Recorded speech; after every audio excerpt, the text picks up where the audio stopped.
Саламатсыздарбы, урматтуу телекөрүүчүлөр. Бүгүнкү күндө Ош мамлекеттик университетинде кыргыз мыйзамдарында терминдердин абалы боюнча республикалык илимий конференция жүрүп жатат. Мына ушул конференцияга атайын Борбор калаабыздан чоң окумуштуулар, илимпоздор, ушул темага тиешеси бар инсандар келген.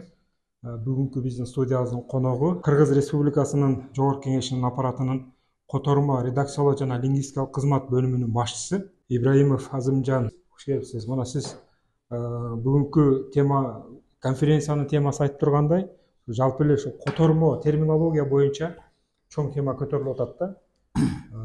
Бүгүнкү абалыбыз кандай? Сиз ушул кеп ушудан баштасак. Биз ушул конференциянын аталышын талкуулаганда дагы ушул маселеге басым койдук. Анткени бүгүнкү күндө биз укуктук мамлекет болобуз. Укук талаасында иштейбиз, аракеттенебиз деп баарыбыз тең, баардык мамлекеттик органдар бүгүнкү күнү аракет кылып атышат да. Анан ошонун бир бутагы, мындай айтканда, мамлекеттик тил маселелери. Мунун ичинде терминология деген өтө чоң бир айдың жатат да. Мына ошол багытта биз иш жүргүзгөнгө милдеттүүбүз. Бул зарыл маселе да.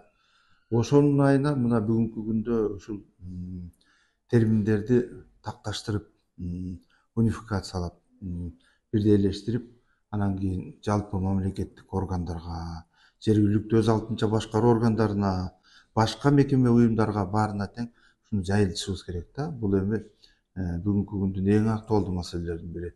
Эгерде терминдерибиз ордунда болбосо, терминология өнүкпөсө, анда мамлекеттик тилди өнүктүрүш дагы кыйын. Иш кагаздарын кыргыз тилинде жүргүзүш өтө татаал болот да. Бүгүнкү ошон үчүн биз ушул конференциянын аталышын дагы ушундай кылалы деп чечтик да. Эми бүгүнкү күндө мондай ааламдашуу мезгили болуп атат. Жанагынтип санариптик мондай бир дүйнөдө жашап атабыз. Мына мындай мезгилде терминдер дагы аябай көбөйүп, дүйнөлүк масштабта Кыргызстан дагы өзүнүн ордун ээлеп, мына ошол тил жаатында дагы өз алдынча өнүгүп келатат да. Анан бул жагынан карап турсаң, эгерде бул бир жылда дүйнө жүзүндө ушул 5-6 термин бул дүйнөлүк корго кире турган болсо, мунун ичинде мына ушул глобалдашуунун алкагында алда канча эле көп терминдер, мисалы медицина боюнча, маалымат технологиясы боюнча, экономика боюнча көп терминдер кирип атат да. Мына ошонун баарысын тең Кыргыз Республикасынын мыйзам чыгаруу айдыңында дагы муну сиңирип, ошону кабыл алып, ошону аралаштырып, мыйзамдарда колдонуп, жалпы биздин жашообузга да колдонуш керек болуп атат да. Мына ошон үчүн бүгүн биз мына Жогорку Кеңеште иш жүргүзүп атабыз. Анткени Жогорку Кеңештин төрагасы Нурлан Тургунбековичтин өзүнүн колдоосу менен, демилгеси менен бүгүнкү күндө ведомстволор аралык чоң жумушчу топ иштеп атат. Жумушчу топко бардык дээрлик, бардык министрликтер, мамлекеттик органдар кирди. Демек, бардык тармактар эске алынды деп эсептесек болот да. Натыйжада ушул жумушчу топ 260 ашык мыйзамдарды, кодекстерди талкуулап, талдап, иликтеп, анан жанагындай терминдерин алып чыктык да. Натыйжада бүгүнкү күндө биз болжол менен 45 миңге жакын терминди алып чыктык. Булар эми биздин кыргыз мыйзамдарында активдүү колдонулуп аткан терминдер болуп салынат. Терминдер гана эмес, түшүнүктөр, сөз айкаштары, туруктуу сөз айкаштары. Мына ошонун баарысын тең бүгүнкү күндө мыйзамдаштырышыбыз керек болуп атат. Башкача айтканда, биз ушуну Жогорку Кеңештин деңгээлинде ушуну иштеп чыгып алсак, жана реестрден өткөрүп алсак, эртеңки күнү бүт баардык аткаруу бийлигине дагы, жалпы мамлекеттик органдарга дагы жайылтып, эртеңки күнү келечекте иш кагаздарын, мыйзамдарды даярдаганда, иштеп чыкканда бирдиктүү терминдерди колдонсок, бирдиктүү түшүнүктөрдү колдонсок деген ниет, максаттар бар да. Ошонун аркасында азыр иштеп атабыз. Азымжан агай, мына жакшы белгилеп кеттиңиз, Жогорку Кеңештин ролу ал жерде жасалып аткан иштер боюнчачы. чындыгында мына жалпы коомчулукта да бул боюнча маалымат бар. Жогорку кеңеште өзгөчө ушул төрага Нурлан Тургунбекович тарабынан ушу мамлекеттик тилге багытталган жакшы демилгелер болуп атканын байкап атабыз. Башка мамлекеттик органдар жогорку кеңештин демилгелерин кандай колдоп атат? Ушул жаатта бир өзгөрүүлөрдү биз качан, конкреттүү өзгөрүүлөрдү качан байкайбыз? Деги эле айта турган болсок, жогорку кеңештин бүгүнкү күндө иш кагыздары 90-95%га мамлекеттик тилде жүрүп атат. Бул эми бүгүнкү күндөгү жетекчиликтин мындай айтканда саясий чечими, саясий талап болуп атат да. Мамлекеттик тилге өтөлү, мамлекеттик тилде иштейли деп бүгүн Нурлан Тургунбекович бардык деңгээлде талап кылып, мына ушул маселени коюп келип атат да. Анан бүгүнкү күндө биз ушул жогорку кеңештин аппаратында толук кандуу ушундай кыргыз тилинде иш жүрүп атат десем болот да. Анан биз мамлекеттик мекеме уюмдардан дагы талап кылабыз. Себеби ошол министрликтер, ошол министрлер кабинетине тиешелүү органдардын баарысы да баягы мыйзам долбоорлорун даярдап келишет да. Же болбосо кат менен кайрылышат. Ошондо биз баардык учурда кыргыз тилинде ошол мыйзам долбоору же ошол документтин болушун талап кылабыз да. Бүгүн ошол мыйзамдарды мисалы биз аткаруу бийлиги жактан кабыл алганыбызда аларды кайра биз президенттин администрациясы менен макулдашабыз. Башкача айтканда бүт мына баракил чынжырча ушул мамлекеттик бийлик органдарынын баарысынан өтөт. Анан баарыбыз бирдей макулдашып, анан иш кылышыбыз керек да. Мына ошондой иштер жүрүп атат. Талаш терминдерди, талаш бир кандайдыр бир мыйзам боюнча бир сөз айкаштары же сүйлөмдөрдү талкуулап бирдей чечимге келгенден кийин гана мыйзамга ушул жаңы редакциясына бир өзгөртүү толуктоо киргизүү жагынан бир сунуштарды депутаттарга беребиз да. Биз ойлойбуз, жакшы бир үмүт бар, буюрса. Үмүт бар. Ушундай мекенчил, ушундай мамлекеттик тилге маани берген жетекчилер турган мезгилде биз ойлойбуз бул жаатта жакшы иштер болот. Анан кээде тилекке каршы кээ бир министрликтердин же болбосо ошол эле жогорку кеңеште кабыл алынган кээ бир мыйзамдардын түп нускасы орусча болуп калып, ал жалпы коомчулук мындай турсун, жөнөкөй эле катардагы бир интеллектуал чөйрөгө дагы ошол кээ бир иш кагаздары түшүнүксүз болгон учур болот да. Вот ошол нерседен биз канткенде арылабыз. Көп мыйзамдар алар аткаруу бийлиги тарабынан келет, көбү баягы мындай техникасына келгенде да алгач орус тилинде даярдалып, анан кыргыз тилине которулуп, анан бизге келет да. Анан биз эки тилдегисин бирдей карайбыз. Эгерде кыргыз тилинде мыйзам долбоорунун кыргыз тилиндеги тексти жок болсо, анда ал мыйзам долбоору кабыл алынбайт.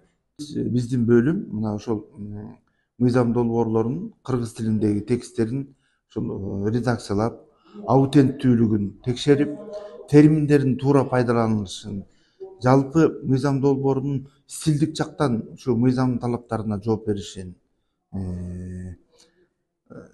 жанагындай мааниси боюнча орус тилиндегиси кыргыз тилине дал келишин, шайкеш келишин карайбыз да. Анан ар бир мыйзам долбоору боюнча лингвистикалык экспертиза жүргүзөбүз. Талапка жооп берет, кыргыз тилинин эрежелерине жооп берет, терминдер туура которулган депчи. Мына ошондон кийин гана ал баягы мыйзам андан ары экспертизадан, юридикалык жана башка экспертизалардан өтөт да.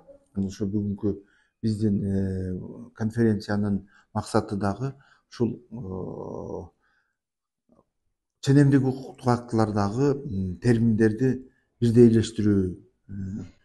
Ошол жанагы биз жанагы мисалы мыйзамдарда колдонулган 45 миңге жакын терминдерди таап иштеп чыктык деп атпайбызбы? Ошолордун баарысы тең эртеңки күнү ушул буюрса бардык мамлекеттик органдарда, мекеме уюмдарда пайдаланылышын, колдонулушун камсыз кылышыбыз керек да. Терминдер боюнча келгенде бүгүнкү күндө чындыгында могу балдардын тили кичинекей кезинен орус тилинде чыгып атканы бул өзүнчө бир көйгөйгө айланып атат да. Айыл жеринде кой койтарып жүргөн баланын тили өзүнчө эле орусча чыгып атат, орусча сүйлөп атат. Эмнеден? Ал гаджет телефондорду пайдаланып атат. Ал телефондордун баарысы тең бүт орус тилинде.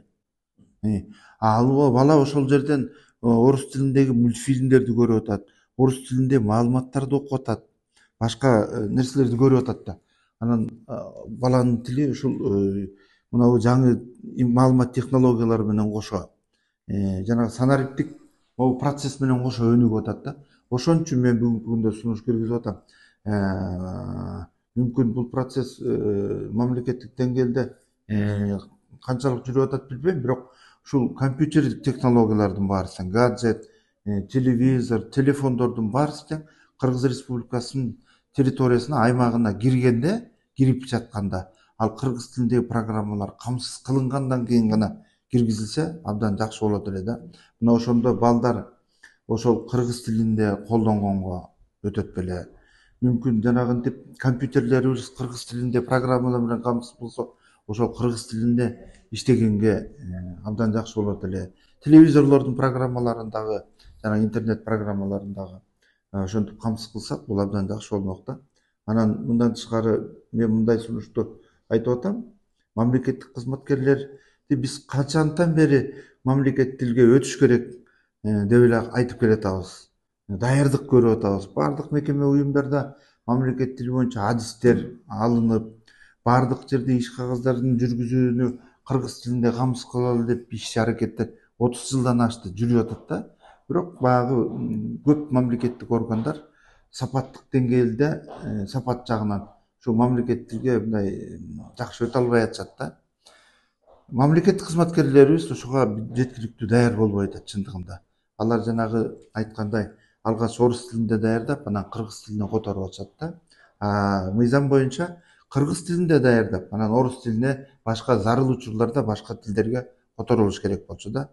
Анан мына ошого жетишип алсак абдан жакшы болот эле да. Ошон үчүн мен мамлекеттик кызматкерлер менен иш берүүчү же болбосо мамлекеттик орган, мекеме келишим түзүш керек. Келишимде мамлекеттик кызматкер мындай айтканда өзүнчө милдеттенме алыш керек.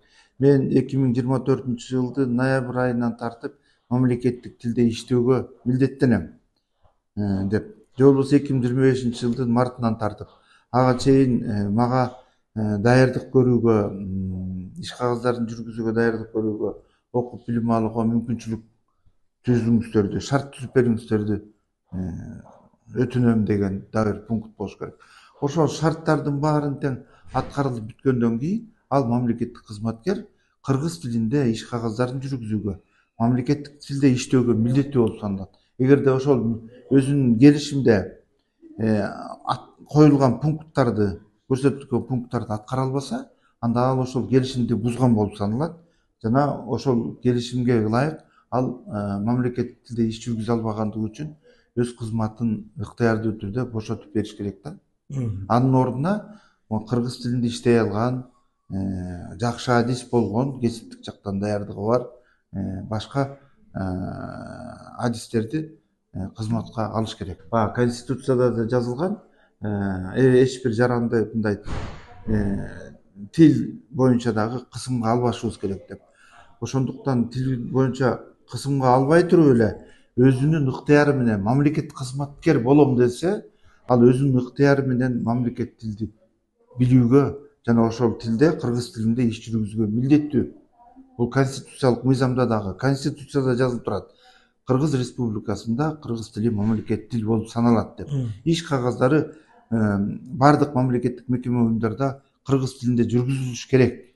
Үчүнчүсү, бүтүн иш кагаздарынын, мыйзамдардын түп нускасы кыргыз тилиндегиси болуп саналат деп. Мына ошол негизги мондай айтканда принципиалдуу пункттарды ишке ашырсак эле, анда биз ушул багытта көп ийгиликке жетишет элек да. Рахмат агай, абдан жакшы сунуштуу ойлорду айттыңыз. Мына ушул конференцияда, илимий конференцияда айтылган демилгелер, кабыл алынган резолюцияда кабыл алынган чечимдер биз ойлойбуз ушул мамлекеттик тилге өтө жакшы көңүл буруп аткан жогорку кеңеш тараптан дагы жакшы колдоого алынат. Иштериңизге ийгиликтерди каалайбыз. Рахмат чакырганыңыздарга. Урматтуу телекөрүүчүлөр, ушу менен биз бүгүнкү маекти жыйынтыктайбыз. Көрүшкөнгө чейин коштошобуз. Саламатта туруңуздар.